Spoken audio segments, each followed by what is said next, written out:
Assalamualaikum warahmatullahi wabarakatuh. Salam sejahtera bagi kita semua. Kita bertemu di minggu kelima di manajemen produksi. Di mata kuliah manajemen produksi ini, minggu kelima kita tentang perencanaan dan pengendalian produksi. Oke, langsung kita mulai. Perencanaan dan pengendalian produksi. Nah, ini sesi pertama. Pengertian perencanaan dan pengendalian produksi. Perencanaan dan pengendalian produksi yaitu merencanakan kegiatan-kegiatan produksi agar apa yang telah direncanakan dapat terlaksana dengan baik. Nah, jadi sebelum kita memproduksi suatu barang atau jasa, kita harus ada rencana terlebih dahulu. Setelah kita ada rencana, kemudian kita kendalikan untuk membuat suatu barang maupun jasa di suatu perusahaan produksi. Ini perencanaan pengendalian produksi. Yang pertama ada perencanaan produksi. Pengertiannya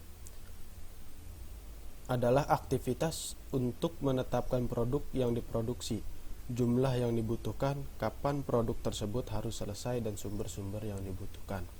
Nah, di sini ibaratnya kita harus mempunyai planning.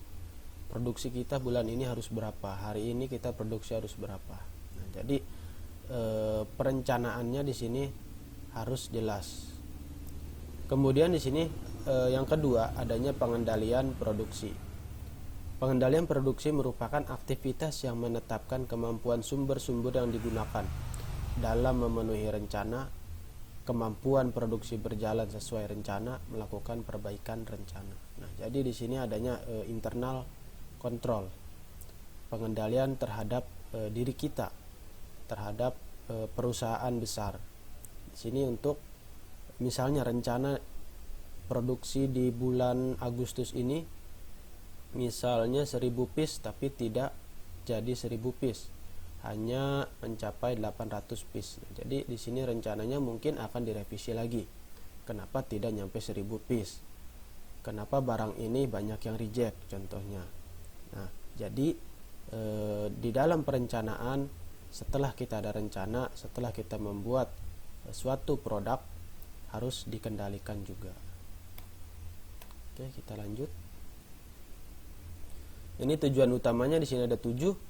Yang pertama, memaksimumkan pelayanan bagi konsumen. Yang kedua, meminimumkan investasi pada persediaan. Yang ketiga, perencanaan kapasitas. Yang keempat, pengesahan produksi dan pengendalian produksi. Nah, yang kelima, persediaan dan kapasitas. Kapasitasnya di sini seperti apa, persediaannya ada apa tidak. Nah, maksudnya seperti itu. Kemudian yang 6, penyimpanan dan pergerakan material, dan ini yang terakhir menjadi landasan utama, yakni peralatan, routing, dan proses planning. Nah, jadi harus teman-teman kontrol semuanya, dimulai dari langkah 1 sampai langkah 6, dan yang terakhir di sini adanya harus ada peralatan, harus ada routing, dan kemudian di sini harus sesuai dengan proses teman-teman rencanakan dalam membuat suatu barang maupun jasa. Tujuan perencanaan dan pengendalian produksi, yang pertama di sini mengusahakan agar perusahaan dapat berproduksi secara efisien dan efektif. Nah, dalam segi waktu maupun dalam segi pengiriman dalam daerah maupun luar daerah. Bahkan ekspor impor pun harus sesuai secara efisien. Yang kedua di sini mengusahakan agar perusahaan dapat menggunakan modal seoptimal mungkin. Nah, jadi misalnya punya modal misalnya 1 triliun dalam bentuk perusahaan.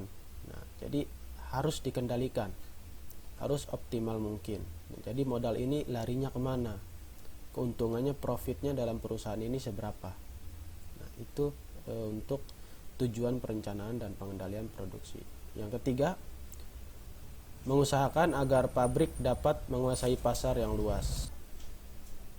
Tujuan perencanaan dan pengendalian produksi. Nah, ini di sini ada 4 poin. Yang pertama, mengusahakan agar perusahaan dapat berproduksi secara efisien dan efektif. Nah, jadi dalam segi pengiriman barang dan jasa, ekspor maupun impor, biaya material, biaya produksi maupun biaya transportasi ini harus direncanakan. Nah, jadi waktu dalam pengiriman itu harus secara efektif dan efisien dari perusahaan distribusi maupun ke tangan konsumen. Kemudian yang kedua di sini, mengusahakan agar perusahaan dapat menggunakan modal seoptimal mungkin. Jadi di sini perusahaan misalnya mempunyai modal misalnya 1 triliun dalam membuat suatu barang maupun jasa. Jadi harus dikendalikan nih, bagaimana si modal ini harus memenuhi kebutuhan konsumen. Produk itu harus berada di tangan konsumen dengan secara puas dengan modal segini. Nah, jadi modal ini tidak semena-mena terbuang. Jadi perencanaan maupun daripada pengendalian modal ini harus terencana dari awal hingga akhir. Kemudian yang ketiga, mengusahakan agar pabrik dapat menguasai pasar yang luas. Nah, jadi pasar itu tidak harus di Indonesia. Bisa saja nanti produk kita dipakai di luar negeri. Bisa saja nanti yang komplain-komplain tentang produk kita itu ada orang-orang asing, orang-orang luar negeri. Nah, di sini harus menguasai pasar yang luas. Yang terakhir, poin keempat, dapat memperoleh keuntungan yang cukup bagi perusahaan. Nah, ini hal yang utama adalah profit. Keuntungannya harus jauh dari segi modal yang utama. Ini fungsi perencanaan dan pengendalian produk. Di sini perencanaan dan pengendalian produk juga mempunyai fungsi, ada 4 yang saya rangkum. Yang pertama, meramalkan permintaan produk yang dinyatakan dalam jumlah produk sebagai fungsi dari waktu. Nah, ini jadi ibaratnya time is money. Nah, fungsi dari waktu, misalnya permintaan produk untuk Pulau Jawa misalnya 100.000 piece. Nah, dari Jawa Timur sampai Banten meminta konsumen untuk 100.000 piece dalam 1 bulan. Nah, jadi efisiensinya seperti apa? Pengirimannya habis berapa? Biaya produksi habis berapa? Biaya karyawan habis berapa? Nah, kemudian sumber dayanya, mulai dari sumber daya manusia, sumber daya energi, sumber daya listrik. Nah, itu harus diperhitungkan. Nah, jadi ibaratnya kita meramal permintaan produk. Yang kedua di sini, memonitor permintaan yang aktual, membandingkannya dengan ramalan permintaan sebelumnya dan melakukan revisi. Nah, jadi di sini permintaannya yang tadi, permintaan yang 100.000 itu terpenuhi atau tidak. Nah, ketika tidak terpenuhi, kenapa penyebabnya, apa sebabnya, sehingga kita untuk melakukan revisi dari segi produksi. Kemudian yang ketiga, menetapkan ukuran pemesanan barang yang ekonomis atas bahan baku yang akan dibeli. Nah, ukuran pemesanannya seperti apa? Jadi di sini barangnya harus ekonomis atas bahan baku, bahan material, bahan baku yang akan kita beli. Jadi tidak ada ketergantungan merugi dari segi produksi perusahaan. Yang terakhir di sini, menetapkan sistem persediaan yang ekonomis. Nah, ini harus persediaan misalnya mesin, persediaan misalnya perawatan mesin, mekanik. Nah, itu harus ada. Strategi perencanaan dan pengendalian produksi, di sini ada 3 poin. Yang pertama perencanaan, yang kedua pelaksanaan, yang terakhir planning, eksekusi, dan kontrol. Perencanaan, tahap awal dalam manajemen, menentukan tujuan terukur dan memutuskan cara pencapaiannya, sehingga planning merupakan awal dari pelaksanaan dan pengendalian. Nah, ini harus yang pertama, rencana. Kemudian kita eksekusi, laksanakan. Nah, pelaksanaan dari rencana dan pengendalian merupakan proses membandingkan antara hasil aktual dan hasil yang diharapkan untuk memutuskan langkah berikutnya. Nah, jadi kita kedepannya seperti apa. Nah, ini yang terakhir, adanya kontrol, planning, execution, dan kontrol, proses iteratif yang seharusnya dilakukan secara terus-menerus. Nah, jadi pengendaliannya di sini harus ada dari segi planning, eksekusi, dan terakhir adalah pengendalian dalam segi audit, misalnya dalam segi mandiri maupun dalam segi kelompok organisasi. Hierarki perencanaan, dan sini hierarki perencanaan ada meliputi 3 poin. Yang pertama isu perencanaan strategi, yang kedua isu perencanaan taktis, yang ketiga isu perencanaan pelaksanaan. Nah, ini sudah pasti. Misalnya perencanaan produk yang dibuat, kemudian strateginya misalnya kurang baik, sehingga banyak barang-barang yang reject, barang-barang yang tidak optimal untuk dipasarkan di tangan konsumen. Kemudian di sini ada pelaksanaannya, misalnya pelaksanaannya dari sumber daya yang kurang memenuhi, dari sumber daya energi listrik misalnya sering padam, kemudian dari sumber daya manusia kebanyakan yang tidak masuk. Nah, itu bisa jadi rencana-rencana seperti itu bisa direvisi oleh kita sendiri. Ini kegiatan perencanaan pengendalian produksi untuk PPC. Biasanya di perusahaan-perusahaan besar dia mempunyai bagian daripada PPC. Nah, ini kita tidak menjelaskan ke sini. Ini biasanya di mata kuliah manajemen atau di jurusan manajemen. Nah, di sini adanya proses manufaktur baru, flexible manufacturing system. Nah, ini yang pertama kita sering disingkat FMS. Desain proses manufaktur yang bersifat fleksibel dan dikontrol dengan menggunakan komputer. Nah, jadi sebelum kita membuat suatu produk, nah, yang pertama kita harus rencana desainnya dulu seperti apa. Contoh, lingkar mobil, bannya lingkarannya memakai ring berapa, bahannya bahan apa, dan kemudian ukurannya berapa. Nah, itu harus kita desain terlebih dahulu menggunakan komputer. Oke, lanjut. Nah, ini yang kedua, proses manufaktur baru. Agile Manufacture System atau AMS merupakan proses yang akan mencapai keuntungan yang dicapai FMS tetapi tanpa otomasi intensif. Nah, AMS lebih merupakan sebuah filosofis dibanding sekumpulan hardware. Nah, ini biasanya AMS itu menjelaskan daripada hardware-nya apa yang kita gunakan untuk membuat desain atau membuat produk yang telah kita desain tadi. Ini review. Setiap jenis sistem produksi memerlukan proses perencanaan dan pengendalian yang berbeda. Setiap jenis sistem manufaktur mempunyai kelebihan dan kekurangan. Perencanaan dan pengendalian produk bertujuan agar aktivitas produksi berjalan seefektif dan seefisien mungkin. Kemudian yang terakhir, sistem manufaktur mempunyai pengertian yang lebih luas daripada sistem produksi. Nah, ini review daripada FMS dan AMS. Oke, kita lanjut ke sesi kedua. Tadi yang sesi 1 kita sudah selesai. Manajemen mutu. Nah, ini sesi 2. Nah, jadi dalam kata mutu tentunya kita harus adanya kualitas. Dalam pikiran kita, oh mutu berarti adanya kualitas.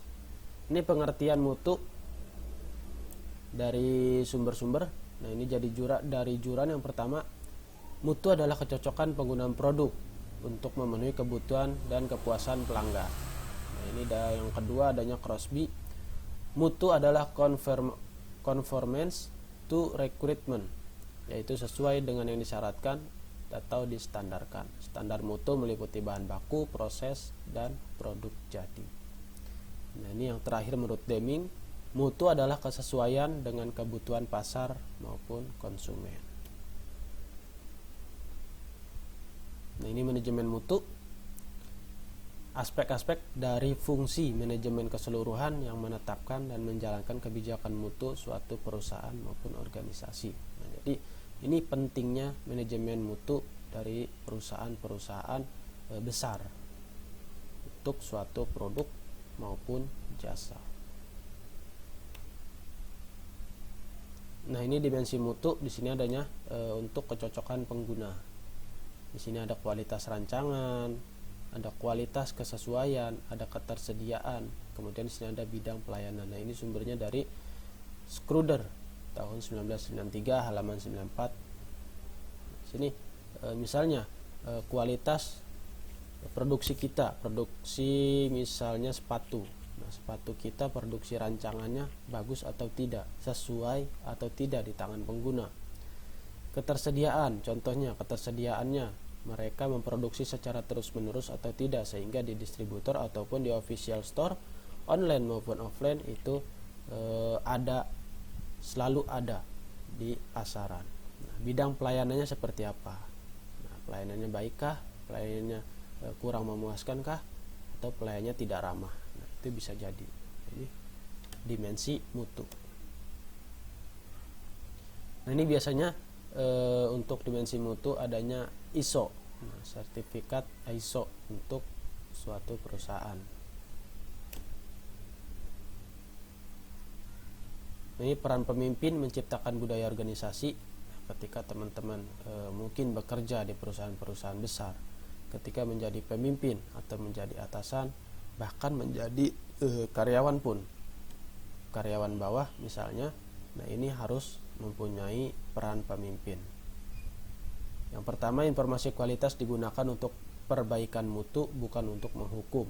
Yang kedua, harus wewenang, tanggung jawab. Nah, ini sudah pasti, ya. Yang ketiga, penghargaan kepada yang berprestasi. Ini harus. Kemudian yang keempat, karyawan merasa aman. Nah, jadi karyawan di sini harus aman, harus nyaman, ya.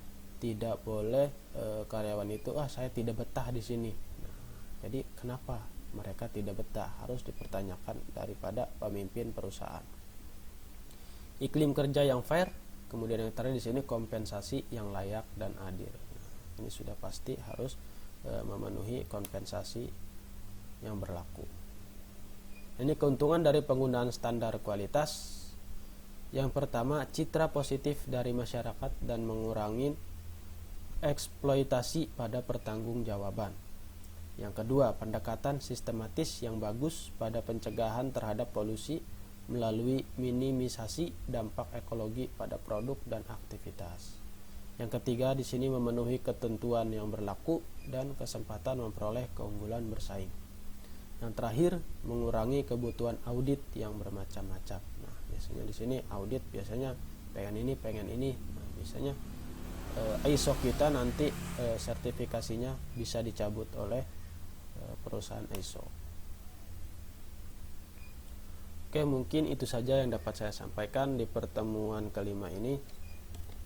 Untuk pertanyaan nanti bisa teman-teman tanyakan di Google Classroom, dan nanti untuk tugas akan segera saya publikasi. Oke, mungkin itu saja yang dapat saya sampaikan. Bila taufiq wal hidayah, wassalamualaikum warahmatullahi wabarakatuh.